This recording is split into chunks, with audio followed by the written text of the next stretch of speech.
এক গ্রামে বাস করতেন এক সাধু বাবা। তিনি সারা দিন ভজন ও সাধনে ব্যস্ত থাকতেন। তার আশ্রমটি ছিল একটি গাছের তলায় পুরনো কুটিরে। সেখানে একটি শান্ত পরিবেশ ছিল। তার সঙ্গী ছিল ছোট্ট একটি ইঁদুর।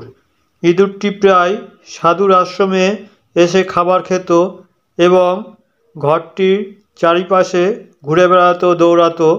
সাধু প্রথমে তাকে দেখতে পেয়ে খুব বিরক্ত হতো, কিন্তু ইঁদুরটি কখনো সাধুকে বিরক্ত করতো না। বরং একদিন সাধু মনে মনে ভাবলেন, কি জানি এই ইঁদুরের কোনো উদ্দেশ্য আছে কিনা, হয়তো সে কিছু শিক্ষা দিতে চায়।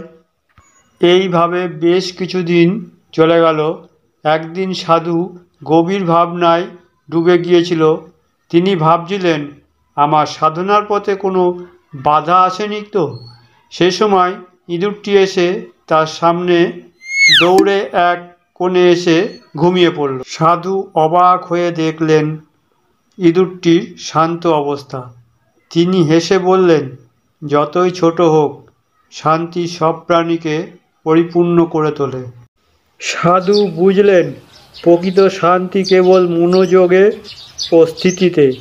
ইঁদুরের মতন আমাদেরও জীবনযাত্রায় কিছু ছোট বাধা আসতে পারে, কিন্তু যদি আমরা ধৈর্য ধরে শান্তির মধ্যে থাকি, তাহলে আমরা সেগুলো মোকাবিলা করতে পারব।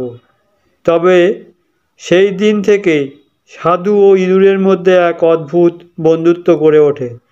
ইঁদুরটি সাধুর আশ্রমে শান্তি বজায় রাখতে সহায়তা করেছিল এবং সাধু বুঝতে পেরেছিলেন প্রকৃত শান্তি আসতে পারে সব কিছুতে, এমনকি এক ছোট্ট ইঁদুরেও। গল্পটি ভালো লাগলে একটি লাইক দেবে ও চ্যানেলটিকে সাবস্ক্রাইব করে আমার পাশে থাকবে এরকম নিত্য নতুন গল্প, কার্টুন দেখার জন্য।